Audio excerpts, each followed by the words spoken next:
Tinggalkan sesuatu yang meragukanmu. Kalau saya makan, jangan-jangan batal nih.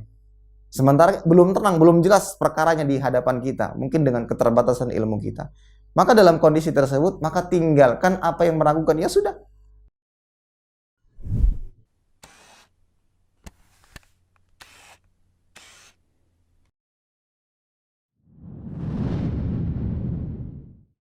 Bismillahirrahmanirrahim. Assalamualaikum warahmatullahi wabarakatuh. Innal hamdalillah nahmaduhu wa nasta'inuhu wa nastaghfiruhu wa nastahdihi wa natubu ilaih.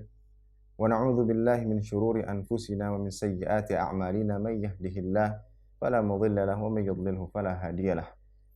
Asyhadu an la ilaha illallah wahdahu la syarika lah wa asyhadu anna Muhammadan 'abduhu wa rasuluhu la nabiyya wa la rasula ba'dah. Qala Allahu 'azza wa jalla ya ayyuhalladzina amanu taqullaha haqqa tuqatih wa la tamutunna illa wa antum muslimun. Fa inna asdaqal hadithi kitabullah wa khairal hadi hadi Muhammadin sallallahu alaihi wasallam wa syarrul umuri muhdatsatuha fa inna kulla muhdatsatin fid dini bid'ah wa kulla bid'atin dhalalah wa kulla dhalalatin fin nar ayadzan billahi minan nar. Ikhwatal iman, kaum muslimin yang dimuliakan Allah Subhanahu wa taala. Alhamdulillah, senantiasa kita panjatkan puja dan puji syukur kita kepada Allah Jalla fi'ula atas segala kenikmatan yang Allah limpahkan kepada kita semua. Salawat dan salam senantiasa kita haturkan kepada junjungan kita Nabi Muhammad sallallahu alaihi wasallam beserta kerabat beliau, para sahabat dan orang-orang yang senantiasa terus-menerus berada di jalannya sampai hari kiamat kelak. Ikhwatal iman, kaum muslimin yang dimuliakan Allah Subhanahu wa taala, melanjutkan pembahasan sebelumnya tentang ibadah di bulan Ramadan, dan kita masih dalam pembahasan ibadah puasa. Baik, sekarang kita masuk kepada rukun puasa. Maka ikhwatal iman, a'azzanallahu wa iyyakum jami'an, rukun puasa ada dua. Yang pertama, sesuai dengan makna daripada puasa, yaitu menahan. Seorang yang berpuasa dituntut untuk menahan diri dari pembatal-pembatal puasa, dari terbitnya fajar sampai terbenamnya matahari. Allah Jalla wa Ala berfirman dalam surat Al-Baqarah ayat 187, "Wa kulu washrabu hatta yatabayyana lakumul khaytul abyad minal khaytil aswad minal fajr." Dan makan minumlah hingga terang bagimu benang putih dari benang hitam, yaitu terbit fajar. Dan seperti yang kita jelaskan di pertemuan sebelumnya, bahwa ayat ini menunjukkan Allah Azza wa Jalla memberikan izin bagi kita untuk mengkonsumsi makanan dan minuman, berhubungan suami istri selama belum terbit fajar. Jadi batas waktu untuk menahan diri atau berpuasa awal waktunya adalah tatkala terbit fajar sampai dengan terbenamnya matahari. Maka ini adalah rukun yang pertama. Adapun rukun yang kedua tentunya niat. Ya, sebagaimana Nabi sallallahu alaihi wasallam bersabda, "Man lam yubayyitus siyam minal laili fala siyamalah." Kata Nabi sallallahu alaihi wasallam, hadis yang diriwayatkan oleh Imam An-Nasa'i dan dinilai sahih oleh Syekh Albani rahimahullah taala, barang siapa yang belum berniat puasa di malam hari, tentunya sebelum subuh, sebelum terbit fajar, maka puasanya tidak sah. Maka ini adalah rukun puasa. Seseorang dituntut untuk meniatkan berpuasa di malam hari sebelum terbit fajar. Dan disebutkan dalam riwayat yang lain, riwayat Abu Daud dan yang lainnya, Nabi sallallahu alaihi wasallam bersabda, "Man lam yujmi'us shiyam qabla al-fajri fala siyamalah." Barang siapa yang belum berniat puasa sebelum fajar, maka tidak ada puasa baginya.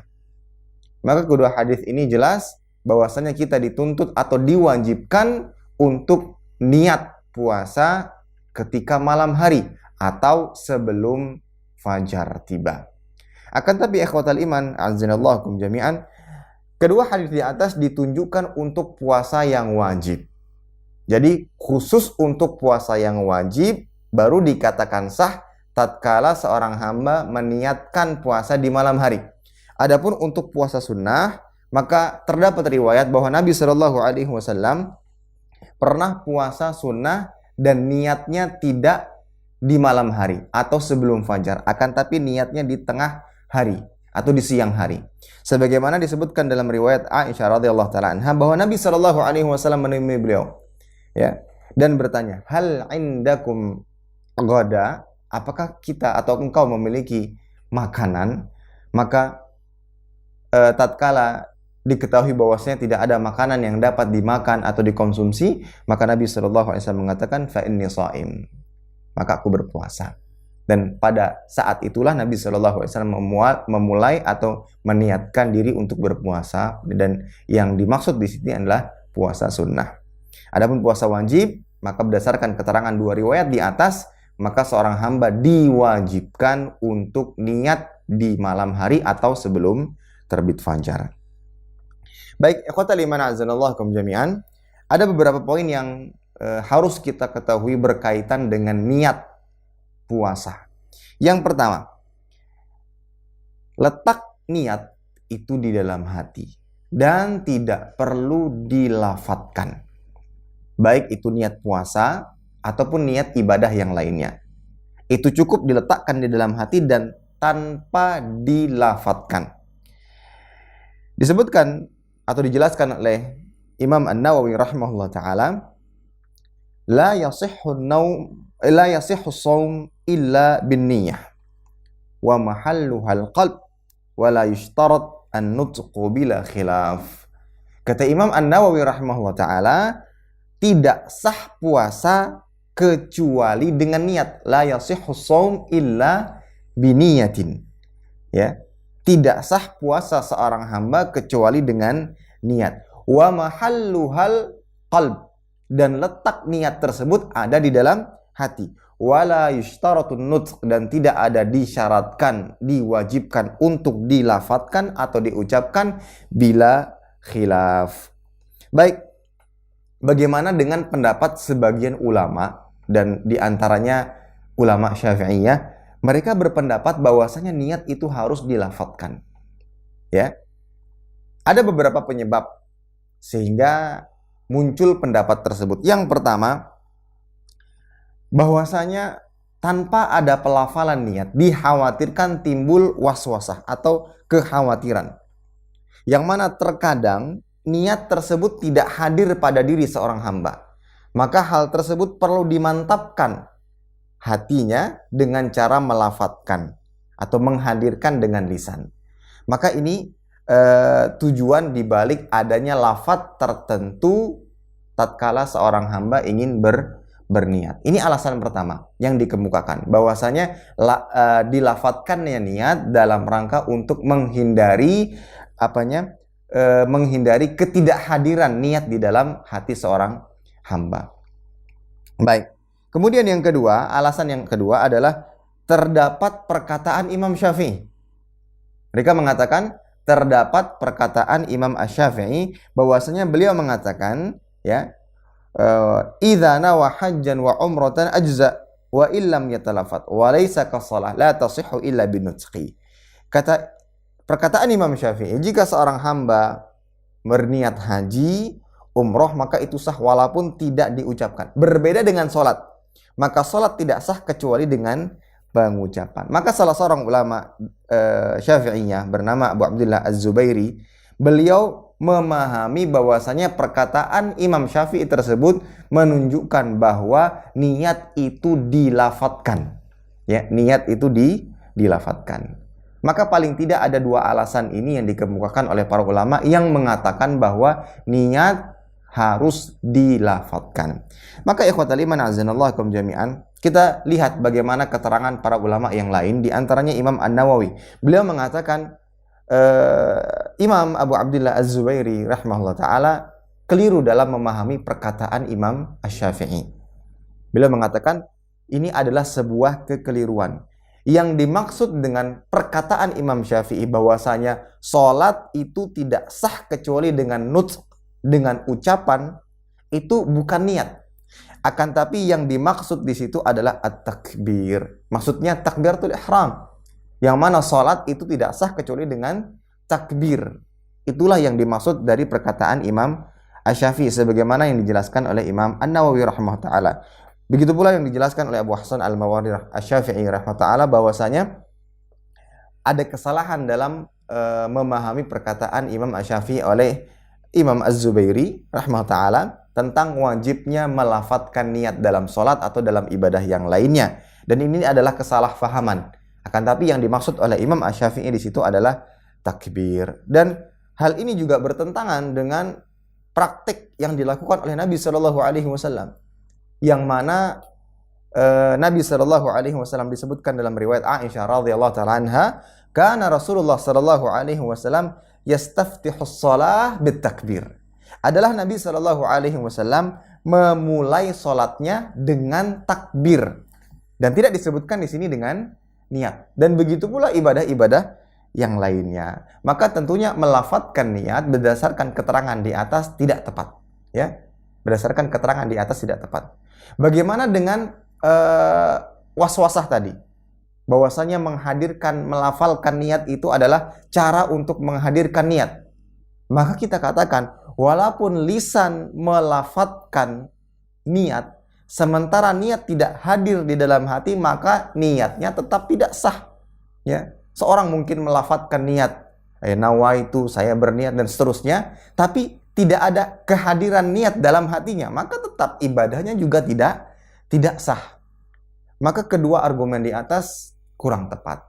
Yang tepat adalah bahwasanya niat itu letaknya di dalam hati dan tidak ada dalil yang sahih yang menunjukkan untuk melafadzkannya. Baik, ada sebagian yang mengatakan hadis yang menceritakan bahwa Nabi Shallallahu Alaihi Wasallam berpuasa sunnah dan memulai niatnya di tengah hari itu menunjukkan adanya syariat melafadzkan niat. Ini kesalahpahaman pula dalam memahami konteks hadis tersebut. Nabi Shallallahu Alaihi Wasallam bertanya kepada Aisyah, apakah punya makanan? Dan tatkala tidak punya makanan, maka Nabi mengatakan, ini shaim. Sebagian ada yang memahami bahwasanya ucapan ini shaim itu disebut dengan syariat melafadzkan niat. Tidak tentunya. Dan kalaupun itu syariat melafadzkan niat dan tidak ada satupun praktek lafadz niat, itu ini shaim, nggak ada. Ya, yang diketahui, yang dihafal kebanyakan masyarakat bukan itu.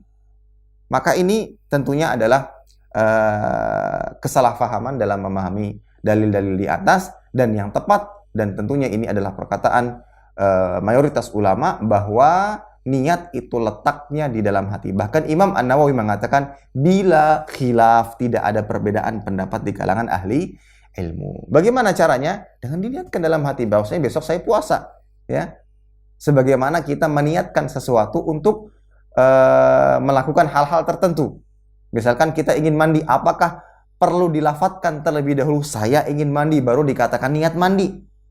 Atau tatkala kita ingin makan perlu dikatakan terlebih dahulu, dilafadzkan terlebih dahulu saya ingin makan baru dikatakan niat makan? Ya. Tentunya tidak perlu. Cukup kita dengan meletakkan di dalam hati saya ingin makan di dalam hati, maka sudah dikatakan sebagai seorang yang niat ingin melakukan sesuatu. Maka sama halnya dengan ibadah, dan apalagi ini berdasarkan dalil yang sahih dan bagaimana yang dipraktikkan oleh Nabi Shallallahu Alaihi Wasallam. Baik, kapan niat puasanya? Di malam hari jelas. Namun maksudnya adalah apakah cukup dalam di hari pertama di bulan Ramadan, kemudian dia berniat 1 bulan penuh, atau setiap malam dia perlu berniat? Maka dalam hal ini ikhwatal iman azanallahu jami'an dapat dilakukan dengan 2 cara. Yang pertama niat puasa secara umum, dan yang kedua niat puasa secara khusus. Niat puasa secara umum adalah niat puasa di awal Ramadan, bahwasanya saya akan berpuasa 1 bulan penuh. Ya, itu niat puasa secara umum. Maka niat tersebut sudah mencukupi dirinya. Ya, maka dia sudah mengamalkan rukun puasa, niat puasa sebulan penuh. Akan tetapi tatkala dia batal, misal karena safar, karena sakit, atau dalam kondisi darurat tertentu yang pada akhirnya di pertengahan bulan dia batal, tidak puasa, maka dia perlu mengulangi niatnya. Dan cara yang kedua adalah cara niat puasa secara khusus, yaitu dengan cara niat di setiap malamnya, dan tentunya hal tersebut juga diperbolehkan. Wallahu ta'ala alam bissawab. Maka itulah rukun-rukun puasa. yang harus diperhatikan oleh setiap hamba. Baik, yang kedua, ikhwatal iman azanallakum jami'an, adalah sunnah-sunnah puasa. Ya, sunnah-sunnah puasa. Tentunya kita dalam beramal saleh, dalam beramal ibadah, jangan hanya sekedar mencukupi dengan perkara-perkara yang wajib, yang menjadi rukun agar puasa kita dinyatakan sah atau ibadah kita dinyatakan sah. Tidak. Ya, akan tapi raih sebanyak-banyaknya pahala, raih sebanyak-banyaknya kebaikan. Sebagaimana tatkala kita ingin mencari keuntungan, ya, mencari pekerjaan, penghasilan, maka tentunya kita mencari sebanyak-banyaknya, sebaik-baiknya. Maka sama halnya dengan ibadah tentunya. Maka otomatis dalam menjalankan ibadah kepada Allah Azza wa Jalla, maka perkara-perkara sunnah ini harus menjadi perhatian juga. Baik, di antara sunnah-sunnah puasa, yang pertama adalah makan sahur. Ya, yang pertama adalah makan sahur. Sebagaimana Nabi Shallallahu Alaihi Wasallam bersabda, disebutkan dalam hadis riwayat Imam Ahmad, "Man arada ayyasum falyatasahhar bi syai'." Barang siapa yang ingin berpuasa, maka hendaklah dia bersahur. Dan disebutkan dalam riwayat yang lainnya, diriwayatkan oleh Imam Bukhari dan Muslim, "Tasahharu fa inna fis sahuri barakah." Ya. Maka makan sahurlah, karena sesungguhnya pada sahur itu terdapat berkah.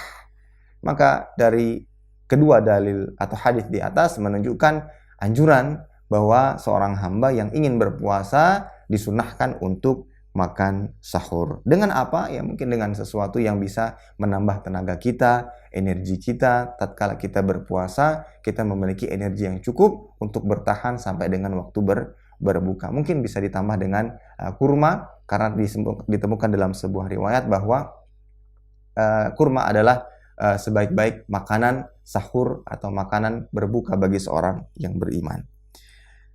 Ada sebuah permasalahan tentang makan sahur, yaitu terdapat dua riwayat dari Nabi Shallallahu Alaihi Wasallam yang terlihat seperti bertentangan. Baik, Nabi Shallallahu Alaihi Wasallam bersabda dalam hadis yang diriwayatkan oleh Imam Abu Dawud dan dihasankan oleh Syekh Albani rahimahullah taala, "Idza sami'a ahadukumun nida wal ina'u ala yadihi fala yadhahu hatta yaqdiya hajatahu minhu." Kata Nabi Shallallahu Alaihi Wasallam, jika salah seorang di antara kalian mendengar azan, sedangkan sendok terakhir masih ada di tangannya, maka janganlah dia letakkan sendok tersebut sampai dia menunaikan hajatnya hingga selesai. Ya. Berarti kalau kita lihat dari keterangan hadis di atas, misalnya kita lagi makan sahur, terdengar suara azan, ya, sementara masih tersisa 1 sendok nasi dan sedang kita pegang. Apakah 1 sendok nasi tersebut kita letakkan, kemudian kita langsung berpuasa, atau diselesaikan? Bagaimana dengan yang masih ada di mulut kita yang sedang dikunyah? Kalau berdasarkan keterangan hadis di atas, maka fala yadhahu hatta yaqdiya hajatahu minhu. Jangan diletakkan. Ya, jangan dibuang, akan tapi selesaikan sampai tuntas. Akan tapi akhwatal iman, hadis di atas seakan-akan bertentangan dengan firman Allah Azza wa Jalla dalam surat Al-Baqarah ayat 187, batasan seseorang diperbolehkan makan dan minum tatkala di malam hari, yaitu sampai terbit fajar. Allah berfirman, "Wa kulu washrabu hatta yatabayyana lakumul khaytul aswad minal khaytul abyad minal khaytil aswad minal fajr." Ya, tsumma aqimus siyama ilal lail. Dan makan minumlah hingga terang bagimu benang putih dari benang hitam. Maksudnya adalah terbit fajar. Kemudian sempurnakanlah puasa sampai datang malam. Nah, kalau kita lihat secara kasat mata kita, terjadi pertentangan antara hadis dengan ayat. Hadis tentang diperbolehkannya kita menyelesaikan makan dan minum atau makan sahur walaupun sudah terdengar azan, sementara masih tersisa di tangan kita, maka selesaikan. Ya. Adapun ayat menunjukkan bahwasanya kondisi apapun tatkala azan sudah dikumandangkan, maka jangan makan dan jangan minum. Sudah selesai. Dan itulah batasannya. Nah, bagaimana cara memahami kedua dalil di atas? Tentunya tatkala kita menemukan dua dalil yang bertentangan, tidak bisa kita pahami dengan akal kita, dengan keterbatasan ilmu kita, maka kita kembalikan ke bagaimana pemahaman para ulama yang mumpuni dalam masalah ini. Maka Imam An-Nawawi rahimahullah ta'ala, beliau menjelaskan bahwa yang dimaksud dengan hadis yang mana Nabi Shallallahu Alaihi Wasallam memperbolehkan seseorang untuk melanjutkan makanan atau melanjutkan makannya tatkala terdengar suara azan, itu bukan tanda azan, tanda terbitnya fajar. Karena ditemukan dalam sebuah riwayat bahwa Nabi Shallallahu Alaihi Wasallam bersabda, Inna Bilalan yu'adzinu bil-lail, fakulu washrabu hatta yu'adzina Ibnu Ummi Maktum. Kata Nabi Shallallahu Alaihi Wasallam bahwasanya Bilal itu mengumandangkan azan di malam hari. Dan Nabi mengatakan, makan dan minumlah sampai Ibnu Ummi Maktum mengumandangkan azan.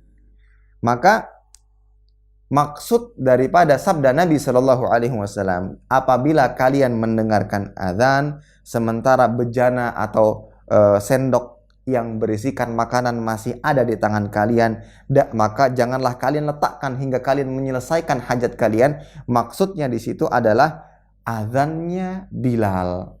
Jadi azan pertama yang tidak menunjukkan akan datangnya fajar. Ya. Adapun azannya Ibnu Ummi Maktum, maka pada saat itulah berlakulah firman Allah Azza wa Jalla, wa kulu washrabu hatta yatabayyana lakumul khaytul abyadu minal khaytil aswad. Ya. Kalau azannya Ibnu Ummi Maktum itu menunjukkan terbitnya fajar, maka pada saat itu berlakulah batasan yang mana seorang hamba diwajibkan untuk menahan diri tatkala terbit fajar sampai dengan terbenam matahari. Maka hal ini perlu kita fahami. Jangan sampai adanya riwayat ya yang menyebutkan bahwasanya seseorang diperbolehkan melanjutkan makanannya walaupun terdengar azan, akhirnya ini menjadikan alasan dirinya. Ya, misalkan yang di tangan piring, bukan sendok, dihabiskan satu piring nantinya. Ya, belum sempat minum, ternyata dia minumnya sempat minum jus, minum teh, atau minum air putih. Ini dijadikan sebagai alasan-alasan untuk melanggar sesuatu yang dilarang oleh Allah Azza wa Jalla. Maka perlu kita fahami, dan tentunya hal inilah yang Allahu a'lam bishawab sesuai dengan apa yang difahami oleh para ulama. Kalaupun seandainya terjadi keraguan di dalam hati kita, misalkan ini belum terang, mungkin mendapatkan penjelasan ustadz yang lainnya, maka ingat sabda Nabi Shallallahu Alaihi Wasallam, da' ma yuribuka ila ma la yuribu. Tinggalkan apa yang meragukanmu, ya. Tinggalkan sesuatu yang meragukanmu. Kalau saya makan jangan-jangan batal nih. Sementara belum tenang, belum jelas perkaranya di hadapan kita, mungkin dengan keterbatasan ilmu kita. Maka dalam kondisi tersebut, maka tinggalkan apa yang meragukan. Ya sudah, ya sudah. Mungkin sisa makanan yang ada bisa kita berikan kepada hewan peliharaan kita, entah ayam kah, ya. Jangan kita masuk kepada sesuatu yang meragukan dan ternyata membatalkan, justru ini akan mempengaruhi ibadah kita. Baik, maka itu sunnah yang pertama, yaitu makan sahur. Kemudian yang kedua adalah segera berbuka, ya, segera berbuka. Lihat bagaimana Allah Azza wa Jalla begitu luar biasanya mengatur dan menyusun ibadah bagi seorang hamba. Allah tidak serta-merta memerintahkan seorang hamba untuk ibadah begitu saja. Akan tapi Allah Azza wa Jalla membuat aturan-aturan yang mana seorang hamba sangat mampu untuk menjalankannya. Kita dilarang untuk makan dan minum tatkala berpuasa. Akan tapi kita dianjurkan untuk bersahur, ya. Bersahur. Kenapa? Karena di dalam sahur tersebut ini akan menambah energi kita, ya, tenaga kita untuk menahan diri tidak makan dan minum dari terbit fajar sampai terbenam matahari. Dan tatkala terbenam matahari sudah menunjukkan waktu maghrib, disunahkan, dianjurkan untuk menyegerakan berbuka puasa. Lihat. Padahal secara akal saja, tanpa ada anjuran tersebut, seseorang yang berpuasa pasti ingin bersegera berbuka, ya. Tapi ternyata di situ ada anjuran dan ada pahalanya. Seorang yang menyegerakan berbuka puasa mendapatkan pahala. Di satu sisi dia bisa mengembalikan tenaganya, ya, Namun di sisi lain dia mendapatkan pahala. Lihat bagaimana luar biasanya pahala yang didapatkan dalam ibadah puasa. Nabi sallallahu alaihi wasallam bersabda dalam hadis yang diriwayatkan Imam Bukhari dan Muslim, "La yazalun nas bi khairin ma ajjal fitra." Ya, manusia senantiasa berada dalam kebaikan selama mereka menyegerakan waktu berbuka, dan berbukalah dengan sesuatu yang manis, ya bisa kurma. Kalau mengatakan yang manis itu apa saja, tentunya jika tidak ada kurma maka mungkin bisa dengan yang lainnya, tapi jika ada kurma maka bisa berbuka dengan kurma. Allahu a'lam bishawab. Baik, kemudian yang ketiga adalah doa berbuka puasa.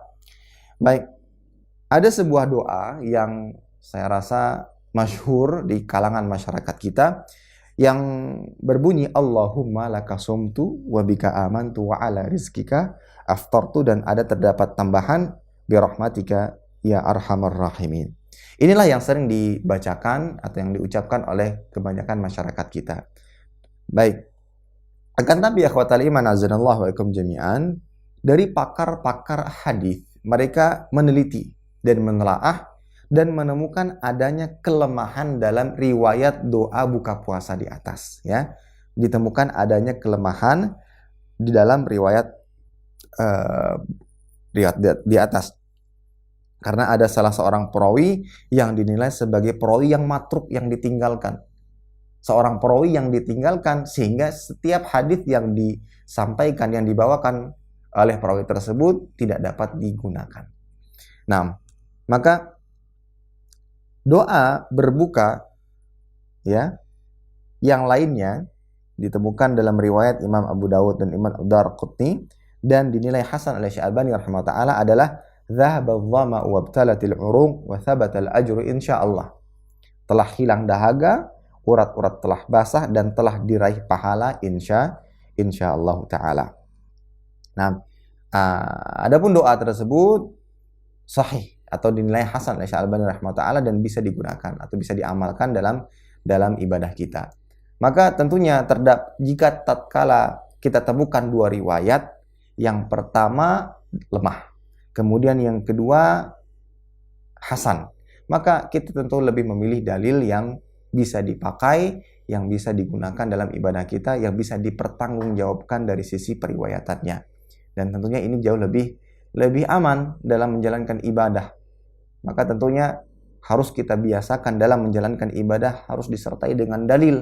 Dan tentunya dalil-dalil yang digunakan adalah dalil-dalil yang bisa dipertanggungjawabkan kesahihannya dan dapat diterima atau dapat diamalkan dalam ibadah kita.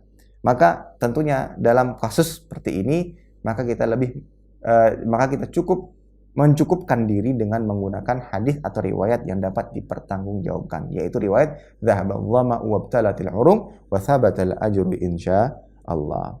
Baik, kapan diucapkan doa tersebut? Kalau kita lihat konteks hadisnya, Nabi Shallallahu alaihi wasallam disebutkan dalam riwayat Ibnu Umar radhiyallahu taala anhuma mengatakan, "Kana Rasulullah Shallallahu alaihi wasallam idza aftar qal dhahaba dhama wabtalatil uruq."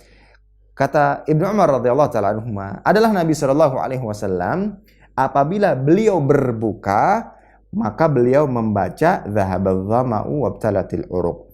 Maka kalau kita lihat keterangan atau urutan riwayat tersebut, maka dapat kita fahami bahwa Nabi Shallallahu alaihi wasallam makan minum terlebih dahulu, baru mengucapkan doa dhahaba dhama'u wabtalatil uruq wa thabatal ajru insyaallah. Jadi tatkala azan sudah dikumandangkan atau sudah masuk waktu azan, masuk waktu maghrib, maka kita membaca bismillah, kemudian minum atau makan kurma, langsung baca dhahab. Jangan satu gelas dulu habis atau satu piring dulu habis baru dhahabat dhama. Ya, jadi cukup makan sedikit atau minum sedikit, baru kita setelah baca bismillah baru berbuka, baru kita membaca dhahabat dhama wabtalatil uruq wa thabatal ajr insyaallah. Maka itu baru cara mengamalkan doa berbuka puasa seperti yang diriwayatkan di atas. Baik.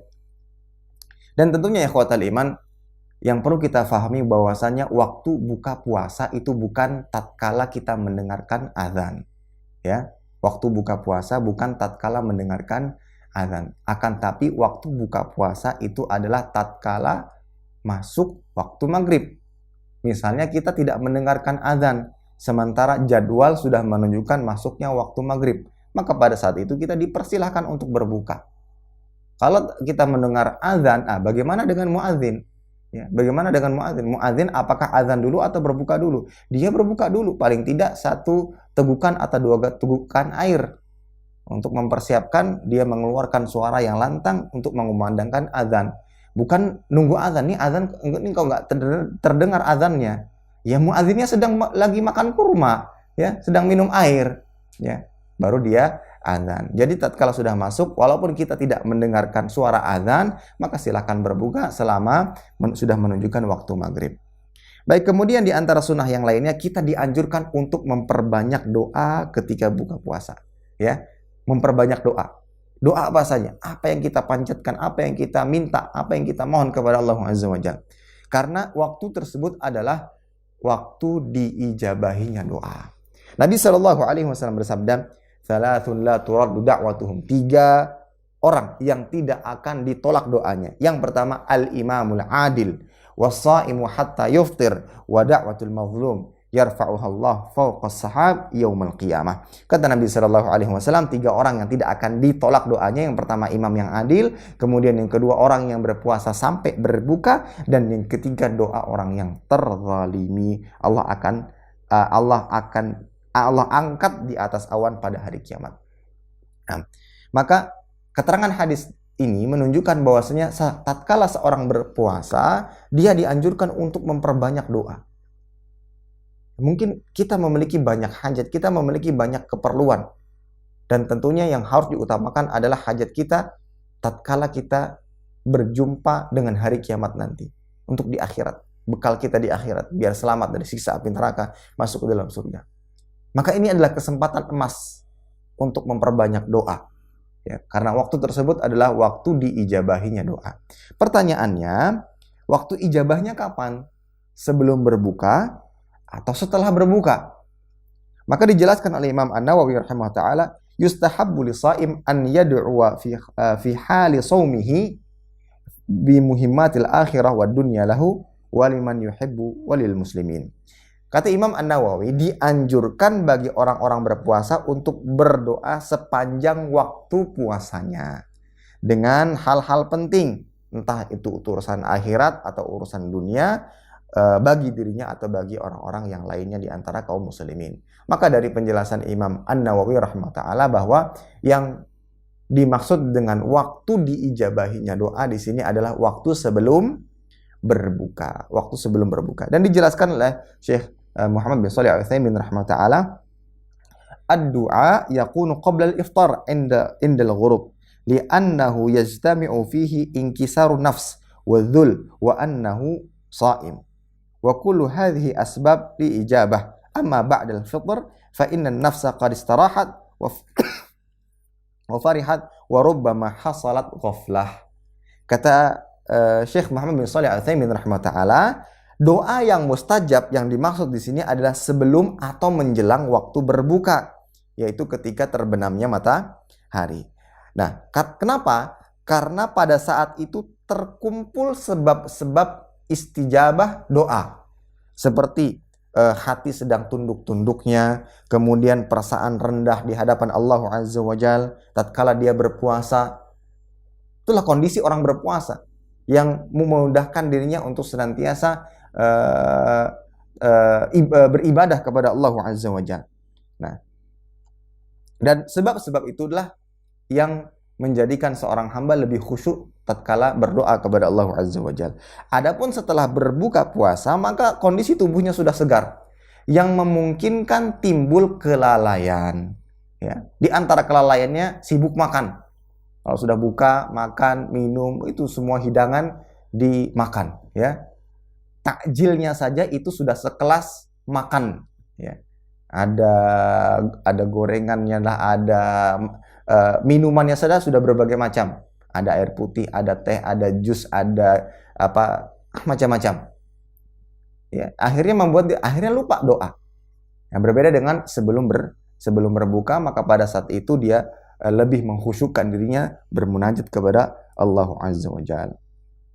Kemudian anjuran atau sunnah yang lainnya adalah memberi makan pada orang yang berbuka. Ya, sebagaimana sabda Nabi sallallahu alaihi wasallam dalam hadis yang diriwayatkan Imam At-Tirmidzi, "Man fattara sha'iman kana lahu mithlu ajrihi ghaira annahu la yanqus min ajri sha'im syai'a." Siapa yang memberi makan orang yang berpuasa, maka baginya pahala seperti orang yang berpuasa tersebut, tanpa mengurangi pahala orang yang berpuasa itu sedikit pun. Ya. Apalagi dalam kondisi yang sekarang kita hadapi, ikhwatal iman. Sebagian besar atau banyak di antara kaum muslimin yang memiliki kekurangan, kondisi miskin, fakir, yang mana mereka dituntut untuk berpuasa tatkala ekonomi sedang turun drastis, dan mereka berhadapan dengan kewajiban berpuasa, sementara tidak ada sesuatu yang dapat dimakan untuk sahur, tidak dapat dimakan untuk berbuka. Maka ini kesempatan emas bagi kita untuk membantu saudara-saudara kita kaum muslimin dengan hal-hal yang sederhana. Tidak perlu muluk-muluk. Apa yang dapat kita berikan, kita berikan. Ada sebagian yang bisa memberikan 1 kantung kurma, berikan. Memberikan air, berikan. Ya. Entah itu dengan 1 dus minuman gelas, silahkan, berikan. Entah itu dengan beras, berikan. Apapun yang dapat kita lakukan, lakukan. Mulai dari orang-orang yang ada di sekitar kita. Kalau seandainya setiap muslim mukmin memperhatikan hal ini, dia mulai dengan orang-orang yang ada di sekitarnya, biidznillah ta'ala tidak ada orang-orang yang kelaparan, tidak ada orang-orang yang kebingungan untuk makan sahur, untuk berbuka puasa. Sementara banyak di antara kaum muslimin yang tatkala berbuka berlebih-lebihan sampai terbuang, ya, semuanya dibeli. Namun tatkala berbuka tersisa, mubazir, kemudian dibuang. Padahal banyak di antara kaum muslimin yang membutuhkannya. Kalau seandainya itu bisa disedekahkan, maka kita bisa mendapatkan pahala yang lebih, pahala puasa kita dan pahala puasa orang yang kita bukakan. Maka ini kesempatan emas bagi kita untuk banyak memperbanyak sedekah. Ya. Sebagaimana Nabi Shallallahu Alaihi Wasallam contohkan, ya, disebutkan dalam sebuah hadis, kan Nabi Shallallahu Alaihi Wasallam ajwadun nas bil khair, wa kana ajwadu ma yakunu fi Ramadan. Kata Nabi Shallallahu Alaihi Wasallam adalah orang yang paling gemar melakukan kebaikan, dan kebaikan atau kedermawanan beliau lebih dilakukan tatkala tiba bulan Ramadan. Ya, maka itulah beberapa amalan yang dianjurkan, yang disunahkan bagi seorang yang berpuasa. Baik, yang selanjutnya ya ikhwatal iman azanallakum jami'an adalah hal-hal yang membatalkan puasa. Hal-hal yang membatalkan puasa. Paling tidak yang disepakati oleh para ulama itu ada 7.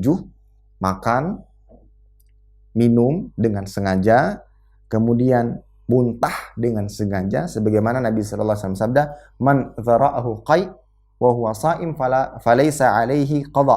Ya. Wa in istaqa'a falyaqdi. Barang siapa yang muntah tidak sengaja, maka tidak ada qada baginya. Dalam arti dia melanjutkan puasa. Akan tapi wa in istaqa'a, dan barang siapa yang memuntahkan, sengaja memuntahkan, maka dia harus mengqadha. Dalam arti puasanya batal dan dia harus mengqadha di waktu yang lainnya. Kemudian yang selanjutnya adalah keluar darah haid dan nifas bagi perempuan, ya. Maka ini juga pembatal puasa. Kemudian yang selanjutnya riddah, yaitu murtad, keluar dari agama Islam. Dan yang keenam adalah jima atau berhubungan suami istri di tengah puasa. Dan yang lainnya adalah keluarnya mani, baik itu disebabkan jima atau yang lainnya, ya, yang pada akhirnya dia keluar mani, maka itu membatalkan puasa. Bagaimana tatkala tidur atau dengan sebab mimpi? Maka tatkala sebab mimpi maka tidak mengapa. Yang dimaksud dengan keluarnya mani ini adalah keluarnya mani dengan sengaja. Baik, maka ini adalah perkara-perkara yang membatalkan puasa yang disepakati oleh para ulama. Sebenarnya perkara-perkara yang membatalkan puasa ini sangat besar kemungkinan bagi setiap muslim untuk menghindarinya. Tapi yang perlu kita lebih waspadai adalah perkara-perkara yang pada dasarnya tidak membatalkan puasa, tetapi membatalkan pahala. Ya. Karena kata Nabi Shallallahu Alaihi Wasallam, "Laisa shiyam minal ju'i wal atas." Puasa itu bukan hanya sekedar menahan diri dari rasa lapar dan rasa haus belaka. Walakin nasiyam minal lagwi warrafath, akan tapi puasa juga menahan diri dari perkara-perkara yang melalaikan, perkara-perkara yang menyibukkan kita dari ketaatan kepada Allah Azza wa Jalla. Dosa, maksiat. Ya. Memang pada dasarnya itu tidak membatalkan puasa, akan tapi membatalkan pahala. Makanya Nabi SAW mengatakan, rubba sa'imin, betapa banyak orang-orang yang berpuasa, laisa min siyamihi illa ju' wa atas, dan dia tidak mendapatkan apapun bagian dari puasanya melainkan rasa lapar dan rasa haus belaka. 1 bulan penuh dia berpuasa, tapi tidak ada yang dia dapatkan dari pahala, dari kebaikan, melainkan apa? Rasa haus dan rasa lapar. Ini yang sebenarnya yang harus kita lebih waspadai, yang banyak di antara kita masih lalai dengan hal-hal tersebut. Baik, kemudian yang selanjutnya ikhwatal iman adalah perkara-perkara yang dianggap membatalkan padahal tidak membatalkan. Ya. Perkara-perkara ini pada dasarnya tidak membatalkan. Namun ada sebagian di antara kita yang menganggapnya batal. Yang pertama adalah bersiwak. Ya, bersiwak. Bersiwak, Nabi SAW sangat menganjurkannya. Kata Nabi SAW, laula an asyqa ala ummati la amartuhum bisiwak inda kulli shalah. Dalam riwayat yang lainnya, inda kulli wudu. Kalau seandainya tidak memberatkan umatku, maka aku akan perintahkan mereka untuk senantiasa bersiwak. Ya, entah tatkala hendak melaksanakan sholat atau hendak melaksanakan wudu. Dan hadis di atas bersifat umum, baik tatkala puasa ataupun tidak. Dan ini tidak membatalkan puasa. Baik, ada terdapat riwayat yang mana Nabi SAW mengatakan, la khulufu famis sha'im atyabu indallah min rihil misk. Bau mulut orang yang berpuasa itu lebih dicintai, disukai oleh Allah Azza wa Jalla dibandingkan bau minyak wangi kasturi. Apakah hadis ini bertentangan dengan hadis perintah untuk bersiwak? Yang mana adanya anggapan bahwasanya bersiwak itu dapat menghilangkan bau mulut orang berpuasa. Maka ikhwatal iman, para ulama menjelaskan bahwasanya kedua hadis di atas tidak bertentangan. Kita tetap masih ada dianjurkan untuk bersiwak tatkala hendak sholat atau berwudu, baik dalam kondisi berpuasa ataupun tidak. Dan tetap mendapatkan keutamaan tadi, bau mulut orang berpuasa itu lebih disukai dan dicintai oleh Allah Azza wa Jalla. Ya, karena orang yang bersiwak itu tidak bisa menghilangkan secara totalitas bau mulutnya orang puasa. Karena bau mulut orang berpuasa itu tidak berasal dari mulut, akan tapi berasal dari lambung yang kosong. Ya. Mungkin kita rasakan, walaupun kita sudah sikat gigi, ya, kepada beberapa menit berikutnya, maka kita akan rasakan adanya kemasaman pada mulut kita. Itu menunjukkan karena perut kosong, maka akan tetap mengeluarkan bau. Dan tidak perlu khawatir karena bau mulutnya orang yang berpuasa itu lebih disukai dan dicintai oleh Allah Azza wa Jalla. Ya. Sehingga kedua hadis di atas tidak bertentangan. Dan yang dimaksud dengan siwak ini bukan berarti hanya sekedar menggunakan siwak pakai kayu siwak, tidak. Tapi juga bersifat umum, bisa menggunakan sikat gigi atau bisa menggunakan odol. Boleh menggunakan odol? Boleh, tapi jangan ditelan. Yang ditelan itu yang membatalkan, tapi cukup dikumur-kumur kemudian dibuang, ya, selesai. Ya. Kemudian yang kedua, berkumur-kumur. Ini berkumur-kumur juga tidak membatalkan. Ya, tidak membatalkan. Sebagaimana ditemukan dalam sebuah riwayat dari Umar bin Khattab radhiyallahu taala anhu, beliau menceritakan, hasyastu yauman faqabbaltu wa ana sha'im. Suatu hari syahwatku naik hingga aku mencium istri. Fa'ataitu Nabi sallallahu alaihi wasallam, maka aku mendatangi Nabi sallallahu alaihi wasallam. Faqultu sana'tul yauma amran aziman. Pada suatu hari aku pernah melakukan sesuatu yang besar. Qabbaltu wa ana sha'im. Aku mencium istriku tatkala aku berpuasa. Maka Nabi sallallahu alaihi wasallam mengatakan, ara'aita law tamatmatna bima'in wa anta sha'im. Bagaimana tanggapanmu, pendapatmu seseorang yang berkumur-kumur atau engkau berkumur-kumur menggunakan air ketika kamu sedang berpuasa? Maka Umar bin Khattab mengatakan, la ba'sa bidzalik. Hal tersebut tidak mengapa. maka Nabi Shallallahu Alaihi Wasallam sama halnya dengan mencium istri. Baik, yang syahid dari hadis di atas adalah berkumur-kumur itu tidak membatalkan puasa. Yang batal adalah berkumur-kumur terus ditelan. Apalagi kumur-kumurnya pakai sirup, ya stroberi, ya, mangga. Nah, kumur-kumur terus ditelan. Nah, itu yang batal. Baik. Kemudian yang selanjutnya adalah mencium istri. Nah, tadi disebutkan dalam hadis tersebut, mencium istri tidak membatalkan puasa. Ya, tidak membatalkan puasa. Ya, yang membatalkan puasa itu adalah jima. Ya, jima. Yang dimaksudkan jima di sini adalah, mohon maaf, ya, seperti bahasa yang digunakan oleh ustadz kita, yaitu masuknya ember ke dalam sumur. Nah, itu jima, itu baru batal. Akan tapi kalau muqaddimahnya seperti mencium, hal tersebut tidak batal. Nah, tapi kalau mencium kemudian keluar mani, nah itu baru batal. Ya, kalau mencium kemudian keluar mani baru batal. Allahu a'lam bishawab.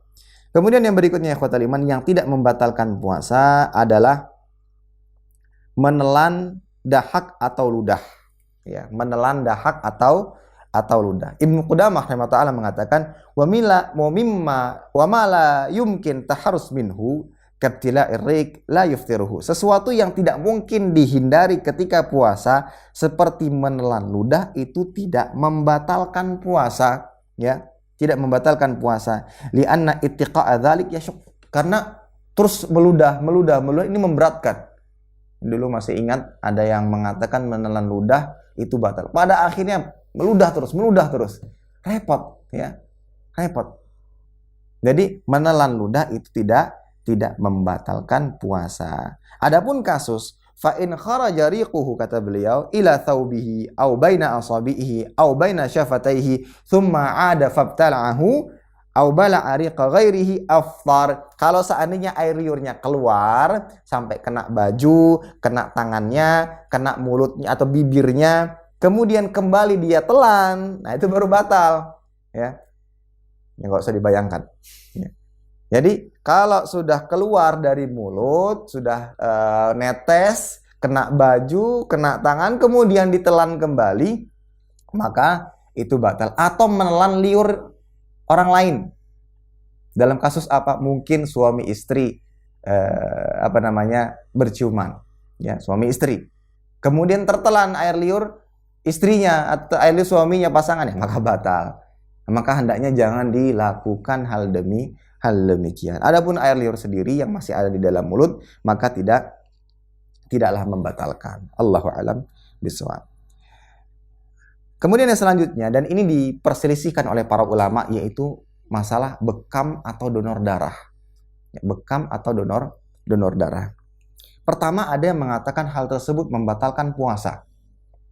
Ya, sebagaimana riwayat dari Imam Abu Dawud dan Imam At-Tirmidzi dan disahihkan oleh Syekh Albani rahimahullah taala, Nabi sallallahu alaihi wasallam bersabda, "Aftaral hajim wal mahjum." Orang yang membekam dan yang dibekam puasanya batal. Ini riwayat yang digunakan untuk mengatakan bahwasanya bekam atau mungkin donor darah itu batal puasanya. Pendapat yang kedua tidak batal. Ya, pendapat yang kedua tidak batal. Dan ini adalah jumhur ulama. Di antara riwayat yang dikemukakan adalah sabda Nabi sallallahu alaihi wasallam, riwayat Bukhari dari Ibnu Abbas radhiyallahu taala anhuma, anna Nabi sallallahu alaihi wasallam ihtajam wa huwa muhrimun wahtajam wa huwa shaim. Adalah Nabi sallallahu alaihi wasallam berbekam ketika beliau ihram dan berbekam tatkala beliau berpuasa. Kemudian diriwayatkan dalam riwayat yang lainnya dari Anas bin Malik, akuntum takrahuna al-hijamah lis-shaim? Qala la, inna min ajli ad-dha'f. Jadi Anas bin Malik radhiyallahu ta'ala pernah ditanya, ya, tentang hijamah atau berbekam tatkala berpuasa. Apakah engkau benci dengan hijamah atau berbekam tatkala puasa? Maka Anas bin Malik mengatakan tidak, kecuali menyebabkan lemah, ya, menyebabkan kondisi semakin lemah, maka itu tidak diperkenankan. Kemudian ada riwayat yang lainnya bahwasanya dari Abu Sa'id Al-Khudri radhiyallahu taala anhu, beliau mengatakan, rakhasan Nabi sallallahu alaihi wasallam fil qiblati lis-sha'im wal hijamah. Nabi sallallahu alaihi wasallam memberi rukhsah atau memberi keringanan bagi orang yang berpuasa untuk mencium istrinya dan berbekam. Baik. Dari kedua pendapat di atas dengan dalil-dalil yang dikemukakan, wallahu taala alim bissawab, saya lebih condong kepada pendapat yang kedua. Ya, lebih condong kepada pendapat yang kedua. Kenapa? Kalau kita lihat riwayat yang dikemukakan, yang ketiga, bahwasanya ada perkataan Nabi Shallallahu Alaihi Wasallam memberikan rukhsah, keringanan, ya, memberikan rukhsah atau keringanan. Ini menunjukkan bahwasanya sebelumnya memang dilarang. Bekam, hijamah pada awalnya memang dilarang. Kemudian diberikan rukhsah atau diberikan keringanan oleh Nabi Shallallahu Alaihi Wasallam. Akan tapi larangan hijamah tersebut tetap berlaku. Tatkala apa? Tatkala hijamah atau bekam tersebut menyebabkan seseorang menjadi lemah. Ya. Jadi kalau seandainya dia berbekam kemudian menyebabkan diri atau kondisi lemah, maka jangan dilakukan. Itu dapat bisa membatalkan puasa. Adapun jika kondisi tersebut tidak didapati, maka tidak mengapa. Wallahu taala alam bissawab. Baik. Kemudian yang selanjutnya yang dikira yang tidak membatalkan puasa dan banyak yang mengiranya membatalkan puasa seperti menangis. Yang menangis ada yang mengatakan ini membatalkan puasa. Namun tidak ada satupun dalil yang menunjukkan hal tersebut bisa membatalkan puasa, ya, bisa membatalkan puasa. Jadi tidak menangis tidaklah membatalkan puasa. Kemudian membersihkan mata, ya, membersihkan lubang telinga, baik menggunakan tetes mata atau menggunakan tetes telinga, maka hal ini tidak ditemukan dalil yang menunjukkan bahwasanya hal-hal tersebut dapat membatalkan puasa. Wallahu taala alam bissawab. Baik. Mungkin pada kesempatan kali ini itu yang dapat kita sampaikan, dan tentunya ikhwatal iman azanallahu kemuliaan, bulan Ramadan adalah bulan yang penuh dengan keberkahan, bulan penuh dengan kebaikan, maka tentunya kita manfaatkan waktu yang telah Allah berikan, kesempatan yang telah Allah berikan saat ini untuk memperbanyak ibadah kepada Allah Azza wa Jalla, dan mudah-mudahan di bulan Ramadan kali ini kita mendapatkan ampunan dari Allah Azza wa Jalla dan diberikan pahala yang melimpah. Insya Allah pada pertemuan berikutnya kita akan membahas ibadah yang lain, yaitu ibadah salat malam atau salat tarawih. Wallahu taala alam bissawab.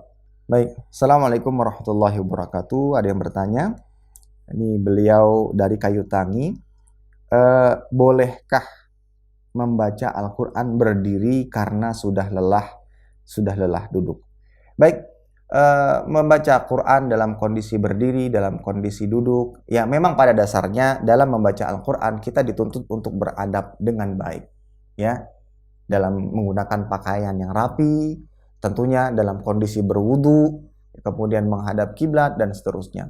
Akan tetapi ikhwatal iman, tatkala kita mungkin lelah duduk karena ingin mengkhatamkan Al-Quran, akhirnya kita memperbanyak bacaan Al-Quran, maka diperbolehkan untuk berdiri, ya, atau berpindah tempat. Mungkin tadinya duduk di lantai, kemudian duduk di atas kursi, atau mungkin sambil berdiri, atau mungkin sambil berjalan. Namun dengan catatan kita tetap dapat membacanya dengan baik, ya, membacanya dengan baik, dengan sesuai tajwidnya. Jangan sampai perpindahan tersebut atau kondisi-kondisi tersebut dapat menggoyahkan fokus kita dalam membaca Al-Quran. Wallahu ta'ala alam bissawab.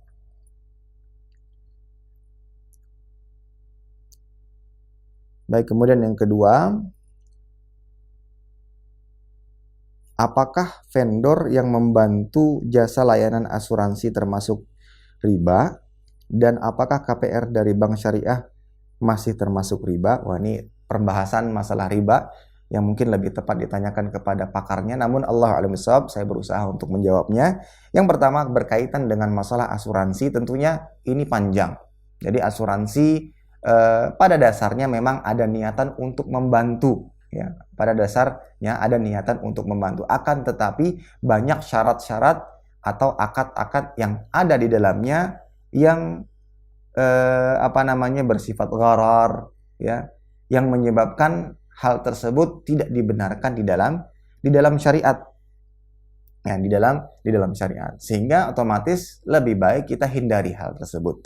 Kemudian tentang masalah KPR bank syariah ini juga kita kaitkan. Jangan kita tertipu dengan label nama, tapi yang harus kita perhatikan adalah apa yang ada dalam akad atau syarat-syarat yang berlaku di dalamnya.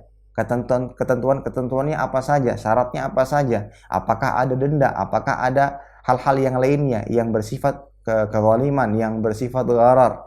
Maka jika hal tersebut ditemukan, maka walaupun berlabel syariah, entah itu asuransi syariah, ataupun bank syariah, atau KPR yang bekerja sama dengan bank syariah, maka tetap tidak dibenarkan di dalam syariat. Maka ini harus perlu dilakukan penelitian terlebih dahulu. Sehingga vendor yang melakukan hal tersebut, yang membantu untuk melakukan layanan jasa asuransi atau hal-hal yang lainnya yang ternyata ditemukan di dalamnya ada kezaliman, ada ribanya, kemudian ada gharornya, maka termasuk dalam larangan, ya. Karena Nabi Shallallahu Alaihi Wasallam melaknat orang yang memakan riba, yang menjadi saksinya, yang memberikan makannya, yang menulisnya. Maka hal ini yang dikhawatirkan. Wallahu taala alam bisawab, ya. Jadi kalau seandainya ingin diteliti lebih dahulu, maka silahkan diteliti apakah di dalamnya ada hal-hal yang melanggar syariat ataukah tidak. Wallahu taala alam bisawab. Baik, ada yang lain? Cukup?